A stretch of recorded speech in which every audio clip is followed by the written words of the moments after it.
అందరికీ నమస్తే అండి. వెల్కమ్ టు శక్తి ఆరాధన. రానున్న దేవీ నవరాత్రుల్లో కలశము, అఖండ దీపము లేకుండా అమ్మవారికి పూజ ఏ విధంగా చేసుకోవాలో ఈరోజు వీడియోలో షేర్ చేయబోతున్నాను. దుర్గాదేవికి అత్యంత ప్రీతికరమైనవి శరన్నవరాత్రులు. సకల సౌభాగ్యాలను ప్రసాదించే ఆ అమ్మవారిని నవరాత్రుల సమయంలో భక్తి శ్రద్ధలతో పూజిస్తే మనపై వరాల జల్లులు కురిపిస్తుంది. నవ అంటే నూతనమైన, రాత్రి అంటే జ్ఞానాన్ని ప్రసాదించేది. కాబట్టి ఈ ఆశ్వీజ మాసంలో దేవీ నవరాత్రుల్లో 9 రోజులు కూడా అమ్మవారిని విశేషంగా పూజించటం వలన 1 సంవత్సర కాలం చేసిన పూజా ఫలితం లభిస్తుంది అని మన పురాణాలు చెబుతున్నాయి. అవకాశం ఉన్నవారు ఈ నవరాత్రుల్లో కలశం, అఖండ దీపం పెట్టుకొని అమ్మవారిని పూజిస్తారు. అయితే ప్రతి ఒక్కరికి అటువంటి అవకాశం ఉండదు. కావున కలశం, అఖండ దీపము లేకుండా నవరాత్రుల్లో తేలికగా పూజ ఏ విధంగా చేసుకోవాలో ఈరోజు వీడియోలో క్లియర్గా తెలుపబోతున్నాను. వీడియోలోకి వెళ్ళే ముందు నాదొక చిన్న రిక్వెస్ట్ అండి. వీడియో మొత్తం చూశాక వీడియో మీకు నచ్చినట్లయితే వీడియోని లైక్ చేయటం మర్చిపోకండి. చాలామందికి దేవీ నవరాత్రుల్లో పూజ ఏ విధంగా చేసుకోవాలి, ఎటువంటి నియమాలు పాటించాలో ఇంకా క్లియర్గా తెలియని వాళ్ళు ఉంటారు కదా. సో వాళ్ళందరికీ కూడా ఈ వీడియో రీచ్ అవుతుందండి. మీరు చేసే లైక్ని బట్టి వీడియో సజెషన్ అనేది ఎక్కువగా వెళ్తుంది. కాబట్టి ఇది నా రిక్వెస్ట్ అండి. వీడియో నచ్చితే తప్పకుండా వీడియోని లైక్ చేయండి. నవరాత్రి పూజలు స్టార్ట్ చేయాలి అనుకుంటే పాడ్యమి ముందు రోజే అంటే అమావాస్య రోజు రాత్రి నుండే ఉపవాసం చేయాలి. పాడ్యమి రోజు తెల్లవారుజామున లేచి ఇల్లంతా శుభ్రం చేసుకొని ఇంటి ముందు అందంగా ముగ్గులు వేసుకొని గడపలకు పసుపు రాసి బొట్టు పెట్టి తలస్నానం చేసి పూజకు అన్నీ సిద్ధం చేసుకోవాలి. ఈ 9 రోజులు కూడా అమ్మవారికి పీఠం పెట్టడానికి వీలుగా ఈశాన్యం మూలలో పసుపుతో కానీ జాజుతో కానీ అలికి అష్టదళ పద్మ ముగ్గు వేసుకోవాలి. మొదటి రోజు ఇలా పీఠం ఏర్పాటు చేసుకొని ఈ పీఠం మీదనే మనము 9 రోజులు అమ్మవారికి పూజ చేసుకోవాలి. ఒకవేళ పీఠం ఏర్పాటు చేసుకోలేము అనుకుంటే ప్రతిరోజు పూజా మందిరంలోనే ప్రత్యేకంగా పూజ చేసుకోవచ్చు. ఇలా ముగ్గు వేసుకొని అమ్మవారి పీఠం కోసం ఒక పీటకి పసుపు రాసి బొట్టు పెట్టి అలంకరించి ఇప్పుడు ఈ పీట మీద అమ్మవారికి ఎంతో ఇష్టమైన ఎరుపు రంగు వస్త్రాన్ని పరుచుకోవాలి. అమ్మవారి ఫోటో పెట్టే ముందు దీనిపై 3 గుప్పిళ్ళు కానీ 5 గుప్పిళ్ళు కానీ బియ్యం పోసి బియ్యంలో కొద్దిగా పసుపు కుంకుమ వేసి అమ్మవారి ఫోటో నిలుపుకోవాలి. దేవీ నవరాత్రులు కాబట్టి దుర్గాదేవి ఫోటో ఉంటే దుర్గాదేవి ఫోటోనే పెట్టుకోండి. దుర్గాదేవి ఫోటో లేకపోతే నవదుర్గలలో ఏ ఫోటో అయినా పెట్టుకోవచ్చు. లక్ష్మీదేవి కానీ, సరస్వతీదేవి కానీ, లలితాదేవి కానీ ఇలా అమ్మవారి స్వరూపాలలో ఏ ఫోటో అయినా పెట్టుకోవచ్చు. అమ్మవారిని చక్కగా పూలతో కానీ, గాజుల మాలతో కానీ, నిమ్మకాయల మాలతో కానీ అందంగా అలంకరించుకోవాలి. ఇంట్లో పీఠం ఏర్పాటు చేసుకుంటే మాత్రం చాలా నిష్టగా నియమంగా ఉండాలి. ఇలా పీఠం ఏర్పాటు చేసుకుంటే అమ్మవారి ఫోటోని కానీ పీఠాన్ని కానీ అస్సలు కదపకూడదు. ప్రతిరోజు పూలు మారుస్తూ పూజ చేసుకోవాలి. పీఠం పెట్టిన రూములోకి చీపురు కానీ చెప్పులు కానీ అస్సలు రాకూడదు. అలాగే పీఠం పెట్టిన రూములో మంచాలు కుర్చీలు కూడా ఉంచకూడదు. పీఠం పెట్టిన రూములో గట్టిగా అరవటము, గట్టిగా మాట్లాడటం కూడా చేయకూడదండి. అలాగే ఇంట్లోకి నాన్ వెజ్ అనేది తీసుకురాకూడదు. ఈ 9 రోజులు కూడా పీఠం పెట్టిన రూమును ఏదైనా క్లాతుతో తుడుచుకోవాలి. అంతేకాని చీపురు పెట్టి ఓడవకూడదు. బ్రహ్మచర్యము తప్పకుండా పాటించాలండి. ఇప్పుడు కలశం ఆచారం ఉన్నవారైతే కలశాన్ని ఏర్పాటు చేసుకోవాలి.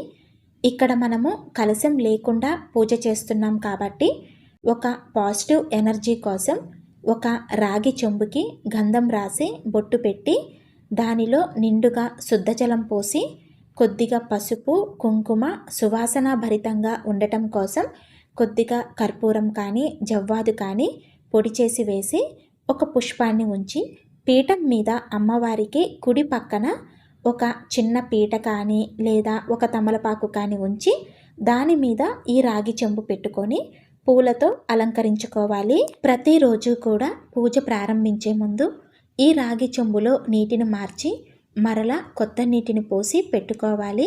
ఇలా మార్చిన నీటితో ఇల్లంతా శుద్ధి చేసుకొని మిగిలిన నీటిని ఎవరూ తొక్కకుండా పచ్చని చెట్ల మొదట్లో పొయ్యాలి. ఈ నవరాత్రుల్లో అమ్మవారికి నిండుగా అటు ఇటు చక్కగా పసుపు కుంకుమ పెట్టుకోండి. ఇలా పెట్టిన పసుపు కుంకుమ ఈ 9 రోజులు కూడా అమ్మవారి ముందు ఇలాగే ఉండాలి. అమ్మవారి ముందు ఇలా నిండుగా పసుపు కుంకుమ పెట్టుకోవటం వలన మన ఇంట్లో కూడా అలానే నిండుగా ఎటువంటి ఇబ్బందులు లేకుండా ఉంటుంది. మనం ఏ పూజ చేసుకోవాలి అనుకున్నా ముందుగా గణపతికి పూజ చేసుకోవాలి. పసుపుతో గణపతిని చేసుకొని మొదటి పూజ గణపతికి చేయాలి. నవరాత్రులలో ప్రతిరోజు గణపతిని మార్చుకోవాలి. ప్రతిరోజు కూడా కొత్తగా పసుపు గణపతిని చేసి మొదటి పూజ గణపతికి చేసి ఆ తరువాత అమ్మవారికి పూజ చేసుకోవాలి. మార్చిన పసుపు గణపతిని ఫేసుకి కానీ మంగళసూత్రాలకి కానీ రాసుకోవాలి. లేదంటే ఎవరు తొక్కకుండా పారే నీటిలో కలపాలి. మనము ఎంత ఆర్భాటంగా ఎంత ఘనంగా పూజ చేశాము అన్నది ముఖ్యం కాదు, భక్తితో చేస్తున్నామా లేదా అనేదే ముఖ్యము. పీఠం ఏర్పాటు చేసుకొని పూజ చేసుకుంటే మాత్రం 9 రోజులు తప్పకుండా పూజ చేయవలసిందే. ఒకవేళ మీకు మధ్యలో ఏదైనా అడ్డు వస్తుంది అనుకుంటే మాత్రం ఇలా పీఠం పెట్టుకొని మొదలు పెట్టకండి. పూజా మందిరంలో ప్రతిరోజు అమ్మవారికి కాస్త ప్రత్యేకంగా పూజ చేసుకోండి. అలాగే ఈ దేవీ నవరాత్రుల్లో అమ్మవారికి దేవాలయాల్లో సామూహికంగా విగ్రహాలు పెడుతూ ఉంటారండి. సో అక్కడికి వెళ్ళి అమ్మవారిని దర్శనం చేసుకొని కుంకుమ పూజలో పాల్గొనవచ్చు. అంతేకాని పీఠం పెట్టుకుంటే మాత్రం ప్రతిరోజు పూజ చేయవలసిందే. విఘ్నేశ్వరునికి మీ వీలును బట్టి షోడశోపచార పూజ కానీ పంచోపచారాలతో కానీ పూజ చేసుకోవచ్చు. గణపతికి పసుపు కుంకుమ అక్షతలు గంధము వస్త్రము సమర్పించి పూజ చేసుకోవాలి.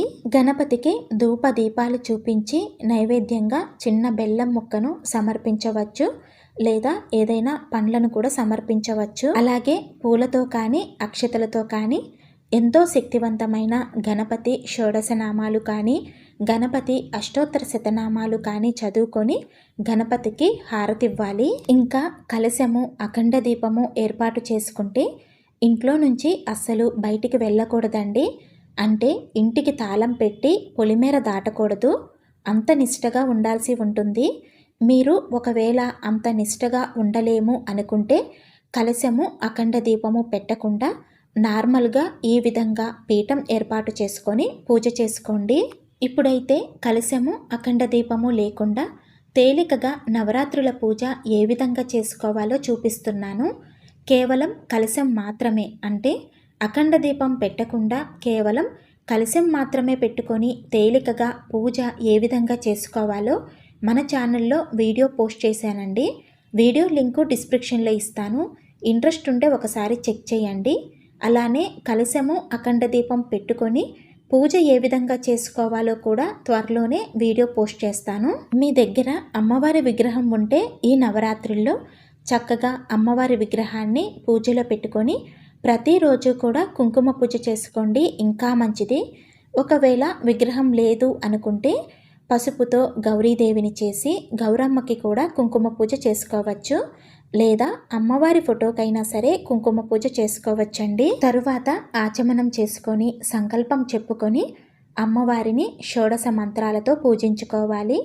ఈ నవరాత్రుల్లో 9 రోజులు కూడా అమ్మవారికి అర్ఘ్యపాద్యాలు సమర్పించి షోడశ మంత్రాలతో పూజించుకుంటే చాలా మంచిది. అమ్మవారి విగ్రహాన్ని పువ్వులతో అందంగా అలంకరించి ముందు అమ్మవారికి పసుపు కుంకుమ అక్షతలు వస్త్రం సమర్పించి పూజ చేసుకోవాలి. ఈ నవరాత్రుల్లో 2 పూటల ఉదయము సాయంత్రము పూజ చేసుకోవాలండి. దేవీ నవరాత్రుల్లో రాత్రి పూజకు చాలా ప్రత్యేకత ఉంటుంది. కాబట్టి ఉదయము నార్మల్గా అమ్మవారికి పంచోపచారాలతో పూజ చేసుకొని సాయంత్రం మాత్రం అమ్మవారిని షోడశ మంత్రాలతో పూజించుకోవాలి. ఈ నవరాత్రులలో అమ్మవారు ఏ రోజు ఏ రూపంలో దర్శనం ఇస్తారో ఆ అవతారానికి సంబంధించిన అష్టోత్తరాలు చదువుకుంటూ పూజ చేసుకోవాలి. అష్టోత్తరాలు చదవటం రాకపోతే అమ్మవారు ఆ రోజు ఏ అవతారంలో ఉన్నారో ఆ అవతారాన్ని మనసులో తలుచుకుంటూ పూజ చేసుకోవాలి. ఇలా అష్టోత్తరాలు చదువుకుంటూ అమ్మవారికి కుంకుమతో పూలతో గాజులతో అక్షతలతో మీకు అందుబాటులో ఏవి ఉంటే వాటితో పూజ చేసుకోండి. ఈ నవరాత్రులలో అమ్మవారికి నిష్టగా పూజ చేసేవారు గొడవలు పడటము, చెడుగా మాట్లాడటము, సినిమాలు చూడటము చెయ్యకూడదండి. చెడు ఆలోచనలను కూడా మనసులోనికి రానివ్వకూడదు. నిత్యం మనసులో అమ్మవారిని స్మరిస్తూ ఉండాలి. అప్పుడే మనము కొంచెం చేసినా కూడా అమ్మవారు సంతోషపడి తృప్తి చెందుతారు. అంతేకాని మనము ఎంతో ఆర్భాటంగా ఘనంగా పూజలు చేసి ఆ అమ్మవారి ధ్యాసలో ఉండలేకపోతే ఎంత చేసినా వ్యర్థమే అవుతుందండి. నార్మల్గా పీఠం పెట్టుకున్నా కూడా ఉదయం పూజ చేసుకొని పగలంతా ఉపవాసం ఉండి సాయంకాలం పూజ అనంతరం ఆ ప్రసాదాన్ని స్వీకరిస్తే చాలా మంచిది. ఈ 9 రోజులు కూడా ఇంట్లో ఉల్లి వెల్లుల్లి వాడకూడదు. అలానే నాన్ వెజ్ కూడా తినకూడదు. నవరాత్రులలో కుంకుమ పూజ చాలా ప్రత్యేకమైనది. అమ్మవారు మహిషాసురుని వధించటం కోసం నవరాత్రులలో ప్రతిరోజు రాత్రి సమయంలో నిరంతరం యుద్ధం చేస్తూ ఉంటారు. అలా యుద్ధం చేస్తూ ఉగ్ర రూపంలో ఉన్న అమ్మవారిని శాంతింపచేయటం కోసం తప్పకుండా ఈ 9 రోజులు కూడా సాయంత్రం సమయంలో అమ్మవారికి కుంకుమ పూజ చేయాలండి. ఈ నవరాత్రులలో అమ్మవారి దగ్గర కుంకుమ పూజ చేసుకున్న కుంకుమను 9 రోజులు కూడా కదపకూడదు. నవరాత్రుల అనంతరం ఈ కుంకుమలో మనము రోజు ధరించటం కోసం కావలసిన కుంకుమను పక్కన పెట్టుకొని మిగిలిన కుంకుమను పారే నీటిలో కలపాలి. చెప్పులు వేసుకోవటము, నేల మీద పడుకోవటము, ఉపవాసం చేయటము, ప్రతిరోజు తలస్నానం చేయటం, ఇవన్నీ కూడా నార్మల్గా పీఠం పెట్టుకొని పూజ చేసుకుంటే మన ఆరోగ్యం దృష్టిలో పెట్టుకొని సవరించుకోవచ్చు. కానీ కలశం అఖండ దీపం పెట్టుకుంటే మాత్రం తప్పకుండా ఈ నియమాలన్నీ పాటించాలండి. ఈ 9 రోజులు ఇంట్లో ఎవరూ కూడా జుట్టు కట్ చేయటం, గోర్లు కట్ చేయటం చేయకూడదు. జుట్టు విరబోసుకొని ఇంట్లో తిరగకూడదండి. పూజ చేసేవారు కూడా ముడి పెట్టుకొని కానీ జడ వేసుకొని కానీ పూజ చేయాలి. అంతేకాని క్లిప్పు పెట్టి జుట్టు వదిలేసి పూజ చేయకూడదు. ఇలా పీఠం ఏర్పాటు చేసుకుంటే నవరాత్రులు అంటే 9 రాత్రులు పూజ చేసుకొని 10వ రోజు అంటే విజయదశమి రోజు ఉదయం పూజ అనంతరం పీఠం కదపాలి. ఒకవేళ మీకు 9 రోజులు పూజ చేసుకోవటం కుదరకపోతే చివరి 3 రోజులు కానీ చివరి 5 రోజులు కానీ పూజ చేసుకోవచ్చు. దశమి రోజు పూజ చేయాలి అంటే నవమి రోజు తప్పకుండా పూజ చేయాలండి. నవమి రోజు పూజ చేస్తేనే దశమి రోజు చేసిన పూజకు ఫలితం ఉంటుంది. అమ్మవారికి ధూపం అంటే చాలా ఇష్టం. కాబట్టి ఈ నవరాత్రుల్లో 9 రోజులు కూడా ప్రతిరోజు క్రమం తప్పకుండా అమ్మవారికి ఉదయం సాయంత్రం నిండుగా ధూపం వేయండి. అలాగే ఇల్లంతా కూడా సాంబ్రాణి ధూపం వేస్తే చాలా మంచిది. అమ్మవారు ఏ రోజు ఏ అవతారంలో ఉంటారో ఆ అవతారానికి సంబంధించిన నైవేద్యాన్ని సమర్పించాలి. అలాగే అమ్మవారికి ప్రతిరోజు కూడా పంచహారతి చూపిస్తే చాలా మంచిదండి.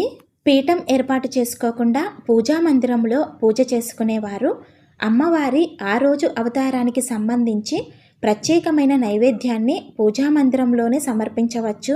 అమ్మవారి అష్టోత్తరాలతో పాటు లలితా సహస్రనామాలు, కనకదార స్తోత్రము, మణిద్వీప వర్ణన, దేవీ ఖడ్గమాల ఇవన్నీ కూడా చదువుకుంటే చాలా మంచిదండి. మనం ఏదైనా ఒక కోరికతో సంకల్పంతో పీఠం ఏర్పాటు చేసుకొని పూజ చేసుకుంటే చాలా మంచిదండి. మన సంకల్పం ఖచ్చితంగా నెరవేరుతుంది. ఇలా కలశము అఖండ దీపము లేకుండా నార్మల్గా పీఠం ఏర్పాటు చేసుకొని పూజ చేసుకుంటే ఉదయం పూజ అనంతరం మీ పనులు మీరు చేసుకోవచ్చు. అంటే ఒకవేళ బయటికి వెళ్ళవలసి వచ్చినా కూడా వెళ్ళి రావచ్చండి. మళ్ళీ సాయంత్రం పూజ టైంకి వచ్చి స్నానం చేసి అమ్మవారికి పూజ చేసుకోవచ్చు. నవరాత్రులలో కుమారి పూజ చేస్తే చాలా మంచిది. బాలాత్రిపుర సుందరీదేవి అమ్మవారి అవతారం రోజు 10 సంవత్సరాల లోపు ఉన్న ఆడపిల్లలకి ఒకరికి కానీ, ముగ్గురికి కానీ, 5గురికి కానీ మన వీలును బట్టి ఎంతమందికైనా చేయవచ్చు. శక్తి ఉన్నవారు ప్రతిరోజు కూడా అమ్మవారికి కొబ్బరికాయ కొట్టవచ్చండి. లేదా నవరాత్రుల మొదటి రోజు కొబ్బరికాయ కొట్టి మరలా చివరి రోజు అంటే మహర్నవమి రోజు కూడా కొబ్బరికాయ కొట్టవచ్చు. లేదంటే మొదటి రోజు, 3వ రోజు, 5వ రోజు ఇలా కూడా కొబ్బరికాయ కొట్టవచ్చు. పూజలో లోటు ఉన్నా పర్వాలేదండి, కానీ భక్తిలో మాత్రం లోటు ఉండకూడదు. ఇలా 9 రోజులు కూడా నిష్ట నియమాలతో అమ్మవారిని పూజిస్తే ఆ అమ్మవారి అనుగ్రహం తప్పకుండా కలుగుతుందండి. ప్రతి ఒక్కరికి కూడా ఈ నవరాత్రుల 9 రోజులు పూజ చేసుకునేంత శక్తి ఆ అమ్మవారు కలిగించాలని మనస్ఫూర్తిగా కోరుకుంటున్నాను. ఈ వీడియో మీలో కొంతమందికైనా యూజ్ అవుతుందని అనుకుంటున్నాను. అలాగే ఈ వీడియో మీకు నచ్చినట్లయితే వీడియోని తప్పకుండా లైక్ చేయండి. అలాగే ఈ వీడియోని మీ ఫ్రెండ్స్కి అండ్ మీ ఫ్యామిలీ మెంబర్స్కి షేర్ చేసి తప్పకుండా మన ఛానల్ని సబ్స్క్రైబ్ చేసుకోండి. శ్రీమాత్రే నమః.